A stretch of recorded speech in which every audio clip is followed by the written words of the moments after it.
El feminismo ha aportado nuevos contenidos a la agenda pública, todo lo que tiene que ver con el ámbito privado, con la sexualidad, los derechos sexuales y reproductivos, las violencias de género, la puesta en marcha, ¿no?, de políticas destinadas a la corresponsabilidad social de los cuidados y de la reproducción. Es decir, la perspectiva feminista aporta nuevos contenidos, pero también aporta nuevas metodologías. Por ejemplo, ¿no?, la transversalidad de género, que permite tener unos diagnósticos mucho más completos de la realidad social, aportando mayor información sobre cuáles son las necesidades, las oportunidades, las expectativas, ¿no?, de la población en su conjunto,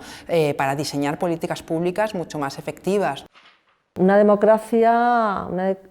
feminista, de participación política, de transformación realmente, de cómo queremos estar ahí en los espacios de participación política, de legislación, de cómo se desarrolla esa legislación. Pensando en algunos prioritarios, todo el tema de cuidados y economía, dónde están ahí los colectivos también más vulnerables, derechos sexuales y reproductivos, y fortalecer las democracias desde un enfoque feminista. Nosotras, las personas que estamos trabajando en estas materias, necesitamos estar en el centro de las decisiones, en el centro de las tomas de decisiones, y las tomas de decisiones están en las finanzas públicas, tanto en materia presupuestaria como en materia de recaudación de impuestos, de tributos. Necesitamos tener mujeres expertas en este ámbito, y yo plantearía la economía feminista como uno, y la deriva, digamos, o su aplicación al presupuesto como uno de los temas principales. Su ámbito principal de incidencia y donde se han conseguido cambios sociales y socioeconómicos fundamentales que tampoco sabemos a veces ni siquiera nombrar, a mi juicio es más el de la cotidianidad, el del día a día, el de las relaciones interpersonales, el de la micropolítica, por decirlo de alguna manera, y desde ahí, desde lo más, la base, todo al final, el pegamento de la cotidianidad va escalando hacia otros ámbitos, ¿no?, hacia el ámbito más institucional y de políticas públicas. Políticas públicas que logren establecer lazos con lo comunitario, para mí esa sería una dimensión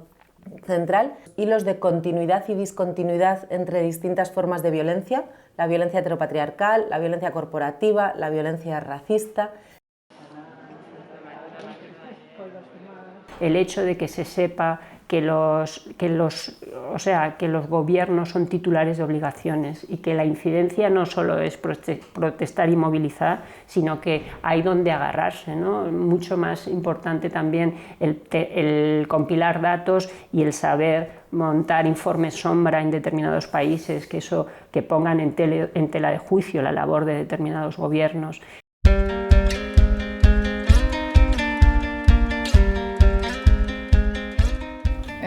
La lucha por el derecho al aborto legal, seguro y gratuito en Argentina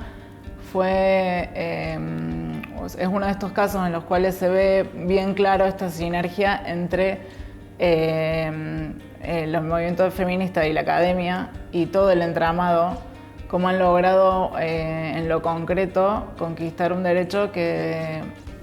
de otra manera no hubiese sido posible. Y se dio este debate desde las abuelas hasta las nietas, y cómo lograron no solamente incidir en la política pública, sino en la opinión pública y en lo que las personas, en lo individual, creían respecto a qué posición tenían respecto de este tema. Poder hacer como un seguimiento, un rastreo de las formas de resistencia que se están dando en los territorios, y en qué medida, o sea, cuál es el protagonismo de las mujeres y otros sujetos disidentes en esas luchas, y en qué medida también están transformando el propio contenido de las luchas, ¿no? Yo creo que pensar en qué está pasando con ese grito del vivas nos queremos, que podríamos decir es también un vivas nos luchamos, qué significa eso y qué está diciendo también para los procesos de desarrollo, entre comillas, a nivel global, creo que sería otra temática fundamental. Estos logros en igualdad han sido gracias a la labor del movimiento feminista, que ha hecho incidencia, ¿no?, y ha presionado tanto en los entornos sociopolíticos nacionales como también a nivel internacional, incorporando estas nuevas temáticas en los espacios internacionales de toma de decisiones y en las agendas internacionales. Estamos en un momento complicado, ¿no? Estos grandes consensos que quedaron recogidos en la legislación internacional, en los convenios internacionales, en las agendas internacionales, se están empezando a romper. Estamos en un momento de surgimiento de nuevos fundamentalismos, tanto políticos como religiosos, que ponen su foco en los derechos de las mujeres y en concreto en los derechos sexuales y reproductivos como un eje de su narrativa. Caminando, escuchando las demandas del feminismo, de las organizaciones de mujeres. De hecho, la experiencia, por lo menos la experiencia que yo tengo a través del programa de cooperación que tuvimos, que teníamos una interlocución directa con las organizaciones de mujeres del sur, fue la que nos permitió establecer ahí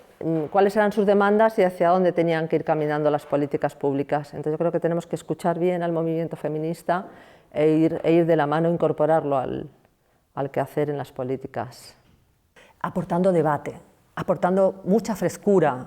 porque cuando llevamos trabajando dentro de unos marcos, de unos contextos, durante muchos años, con unas determinadas metodologías y con unas determinadas claves, necesitamos necesariamente que esa novedad, esa bocanada de aire fresco venga desde los feminismos. La lucha de las mujeres no está conseguida, ha sido un camino largo de siglos para alcanzar los derechos que tenemos actualmente, pero estos derechos no están conseguidos. Un elemento importante de un enfoque realmente transformador de género es cuidar estos derechos y estos avances que se han logrado con mucho esfuerzo, ¿no? y con mucha valentía por parte de las organizaciones de mujeres, pero que nadie, ¿no?, nos garantiza que se vayan a prevalecer en un futuro. Entonces es necesario conservar, cuidar y seguir luchando.